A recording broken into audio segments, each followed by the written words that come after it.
Hi, this is Joel Rosenberg, founder and editor-in-chief of All Israel News and our sister site, All Arab News. Really honored to talk in part two today with Ambassador Dennis Ross. Ambassador Ross has served in both Republican and Democratic administrations in senior positions advising on Middle East issues, certainly the Arab-Israeli conflict, but the Iran threat and how to deal with the Iran threat in particular as well over these years. He was a senior advisor to President Obama and Secretary Hillary Clinton in his more recent positions. In this case now, of late, he's been working as a fellow at the Washington Institute for Near East Policy, the foremost Middle East think tank based in the United States, obviously in Washington. Ambassador Ross, thank you so much. And as we deal with part two, I really want to, in part one, we dealt with how serious is the Iran threat and why are they ratcheting up their provocations, moving, you've described 12 times the amount of enriched uranium that they now have, far above what they were allowed under the Iran nuclear deal, the JCPOA, Joint Comprehensive Plan of Action. They've seized another tanker, a South Korean tanker in this case, in the Gulf.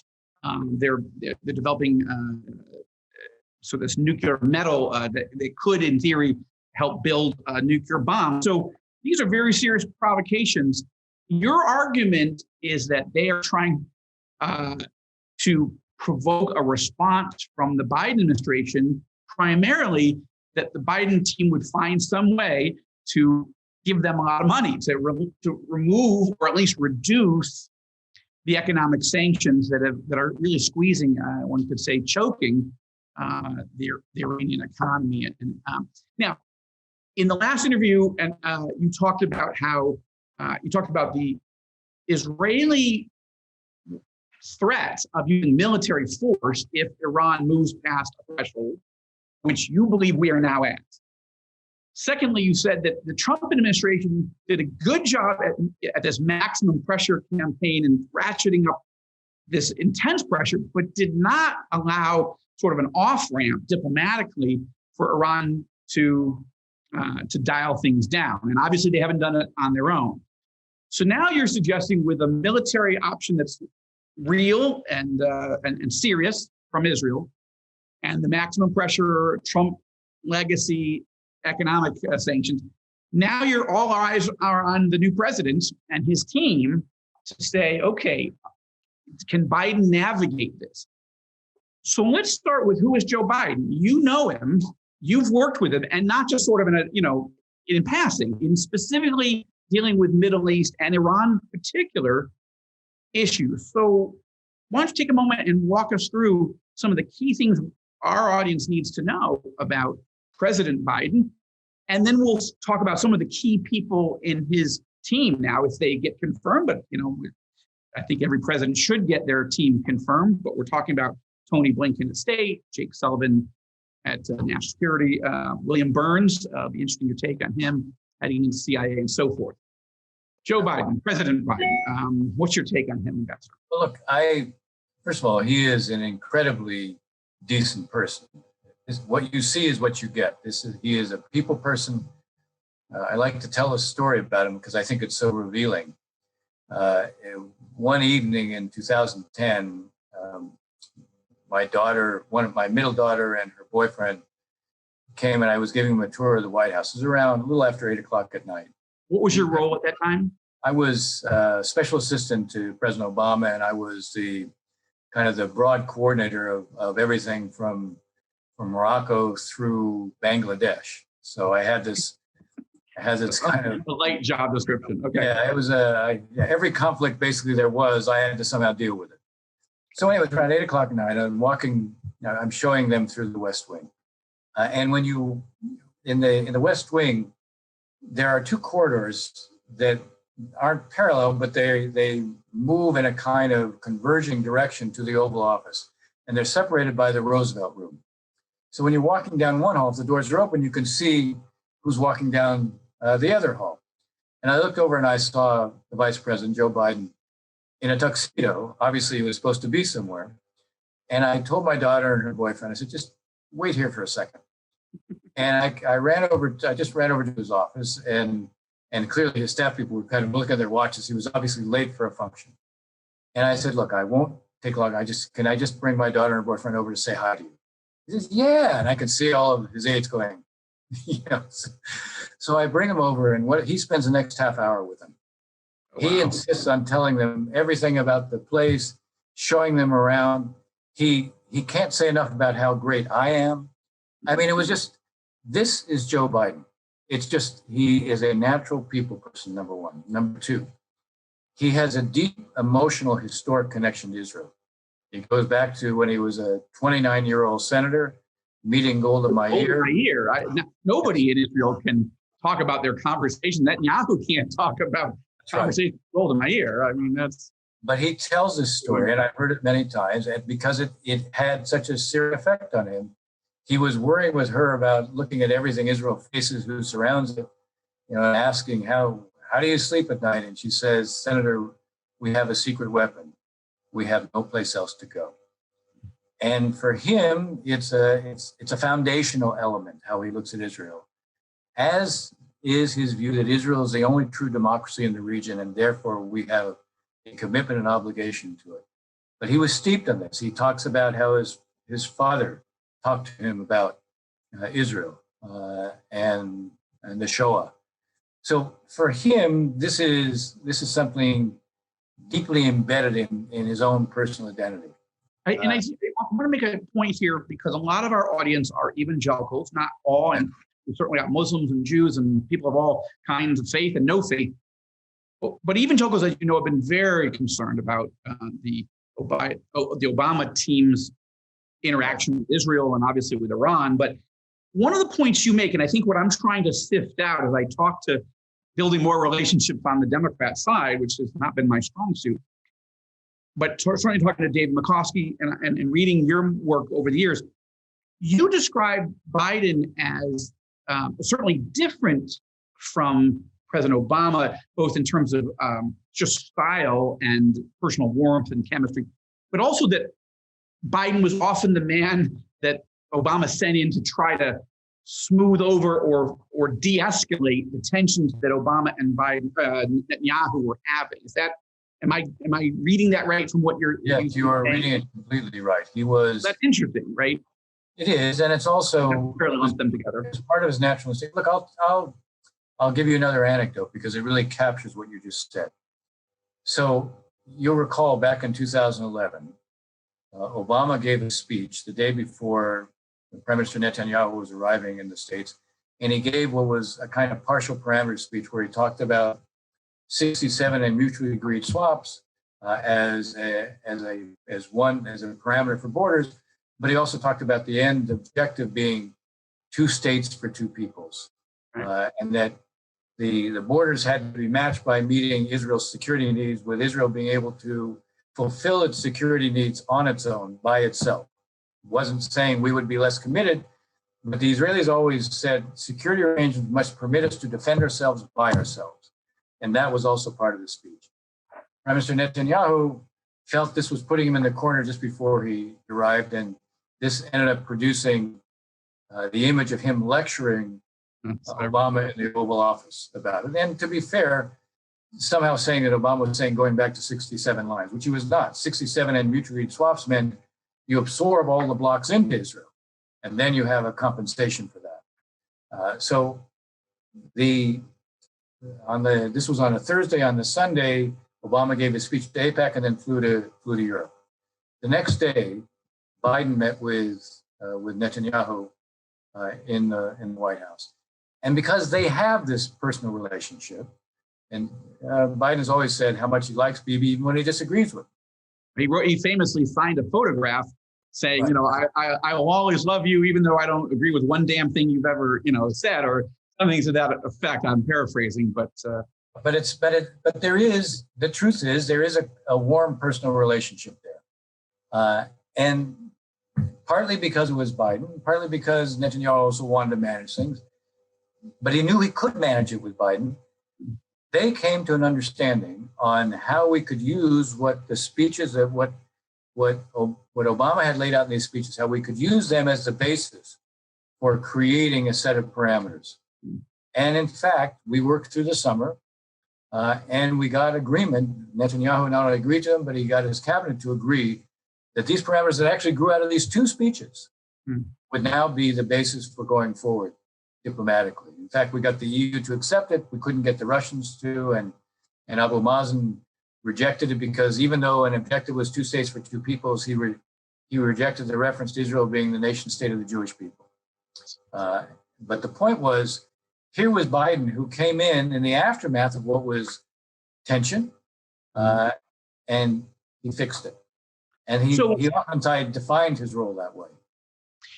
Now, I think your view, I know Martin Indyck's view is the Arab-Israeli conflict, the Israeli-Palestinian conflict shouldn't even be a major topic right now. We talked about this, you and I, in the last interview. You've got the COVID situation, you've got the economy, the vaccination.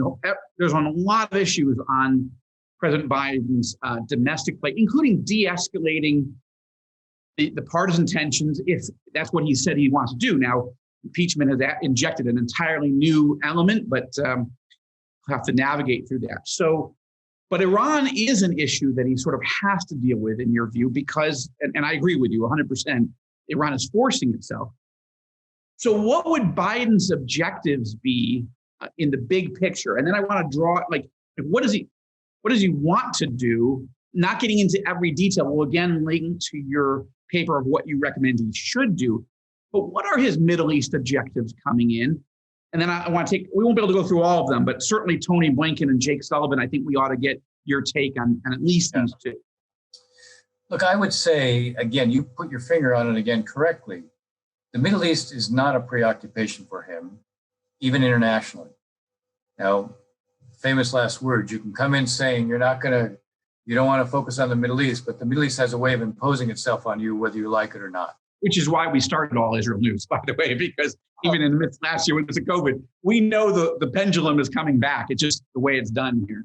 That's right. So what does he want? Look, he wants to be able to, as he said, make sure Iran never has a nuclear weapon. That's his number one issue, I think, as it relates to the region.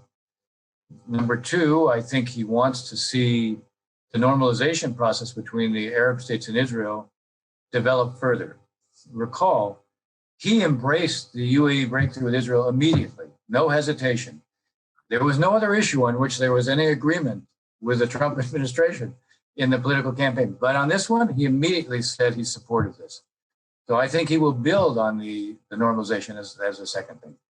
Third, I think that he will actually hope to see progress made in terms of stabilizing the region as a whole, in terms of development, economic development, but also greater pluralization, greater respect for minority rights. This is a region where minorities are not respected, and is one of the reasons you have so much conflict in the region. I think that will be the third broad area where he would like to see things. Would he like to see more democracy in the region? Yes, but he's not going to push democracy promotion as such, because it ends up being a rhetorical exercise unless it's backed up by consistent kind of behaviors. I think that President George W. Bush, as much as he wanted and pushed in many different ways, learned some hard lessons. We all did. Democracy in Gaza led to Hamas. Democracy, I'm all for democracy, but what we're finding is the monarchies in the region have tended to be far more stable than the putative democracies. Okay, but what you're saying is, in the sort of triaging of his own time, let's admit energy and focus, it's going to fall on other people primarily to see what's possible in these different areas. So let's start with his with Anthony Blinken, who's been nominated as the Secretary of State. Talk to us about what should we know about Tony Blinken. Look, I've known him since early in the Clinton administration. In many ways, he's an interesting reflection of Biden, not surprisingly, because he's worked with him so closely for so long. A completely decent person. I mean, some of the people around Biden are the kind of people you would always like to know because they're just thoroughly decent people. He's very smart, very thoughtful. His stepfather was a survivor. Right, yeah. A lot of people are may not know that yet. His grandfather was a Yiddish poet, very well-known Yiddish poet. He's very mindful of his personal history. And though he's not focused on the Middle East per se, I'm telling stories today, so I'll keep telling them. During the Gaza war in 2014, Israel was beginning to run out of Iron Dome missiles. And it was Ron Dermer went to Tony Blinken, who was at that time, I don't think he was still in the White House. He wasn't yet Deputy Secretary of State, and explained, look, we're running out of Iron Domes because of the number of rockets being fired out of Gaza. And even though there had been some criticism of some of the Israeli targets by the White House, Blinken immediately went to the president and said, we have to provide them. We got to provide the money for a new production line so that they don't face missiles without being able to defend against the missiles. And this was smart for two reasons. First, it was the right thing to do. But also think about it. If Israel had no choice, because it could no longer use Iron Dome, it had no choice but to go on the ground in a very big way into Gaza, which would impose a very high cost on the Israelis, but even a higher cost on the Palestinians. But he didn't even hesitate. He immediately went to Obama, and Obama agreed. That was Blinken. That was interesting. Also think about it. That's who Dermer chose to go to. So again, it's to me, it speaks volumes. Jake Sullivan. National Security Advisor. We'll get a confirmation. Right. Interestingly enough, again, not someone with a lot of Middle East background per se, not a focus on the Middle East per se, but I can tell you he was frequently, in terms of after I left the administration, Jake was frequently the back channel from the Israelis to Hillary Clinton and to the administration. And I can tell you those Israelis who were working with him have a very high regard for him. He's very straight. He's the kind of person who won't mislead you, but he's also the kind of person who is thoughtful, listens, learns because he listens, and is also someone who doesn't react to criticism. He thinks about the criticism. He doesn't reflexively reject it. He thinks, okay, what's driving the criticism? And he'll address it thoughtfully. These two, it reminds me in some ways of George H.W. Bush, who brought people in who he knew could work as a team. In a lot of ways, George H.W. Bush didn't like all the infighting in the Reagan administration, and he wanted the people around him to work as a team. So he brought people in like that. That's what Biden is doing. He's bringing people in who have already worked together, have experience and worked together. And in many ways, Jake Sullivan and Tony Biden are very similar personalities with very different backgrounds. It's an interesting parallel you're making between George H.W. Bush and Biden and his team. Obviously, there's a lot of philosophical differences and whatever, but their depth of years of experience, just decades and decades and decades, is in contrast, obviously, with Bill Clinton, who came in with no national experience, and George W. Bush, who had his father's experience, but was still trying to figure out from being a governor, and President Obama, who didn't have any significant national experience, a few years in the Senate, and obviously Donald Trump. So now, but I before we wrap up this one, I have to ask you about Robert Gates, right? The former Secretary of Defense famously says, look, I love Joe Biden, the nicest guy in the world. You can go to him in a crisis. But what Gates has famously said, and I don't agree entirely, but it's worth discussing with you. Gates has said on every foreign policy issue in the last 40 years, Biden's been wrong. Now, it doesn't, it's not entirely true. And you just gave it the Iron Dome example just as one, but it feels true to many. And he was a senior official in the Obama administration, working closely with Biden and seeing him up close. So how do you thread that needle? Well, look, it's interesting that Gates thought he was wrong in Afghanistan. I think he was actually much closer to the mark on Afghanistan than Gates was. I mean, he argued in 2009 that we could not nation build in Afghanistan. That our real issue was counterterror, anti-terror. We had to keep a limited presence to deal with terror and not try to rebuild Afghanistan because we'd always fail. Well, he turned out to be right. Gates's approach, which was to do a surge there and then to build up our presence, that turned out to be wrong. So, I'm not so sure he was wrong on all these issues. But the last point on that is simply his willingness to use force if necessary. Just as one example, which is kind of curious, I think, and certainly Republicans, conservatives are going to look at that as, aha, but that would be the discussion of President Obama. Should I send U.S. special forces into Pakistan to to take out Osama bin Laden? The Republican argument is even Hillary Clinton was for that, Joe Biden wasn't. And it just, for some, that will sort of encapsulate. I'm not sure that's fair, but I'm just saying it's an easy. One of the things that he always said, and it's worth repeating here, is big nations don't bluff. He would never, ever have done the red line the way President Obama did if he wasn't prepared to fulfill it. So he understands you need coercion. He understands that very well, that diplomacy doesn't work without coercion. But he's also going to be very careful about how and where he chooses to use force. And he's not going to make commitments that he's not able to fulfill. If Biden's the kind of person, if he makes a commitment, he's going to act on it. It just defines who he is. Ambassador Dennis Ross, it's very important for us to hear from people who know the president and his inner circle. You obviously do. So thank you so much for walking us through. I've got one more set of questions in part 3, but thank you so much.